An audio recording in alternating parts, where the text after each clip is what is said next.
ধরমপুর গুরিয়া কেল্লার দেখা পাইছনি প্রাণের ফকিরা রে, প্রাণের ফকিরা রে।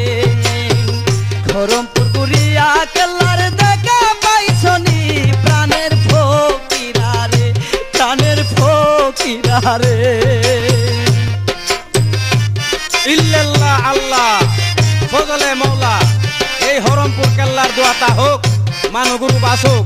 মায় গো, হরমপুরের কেল্লার দরবারে আল্লাহর হস্তে কিছু দিবেননি। ইল্লাল্লাহ ফকিরা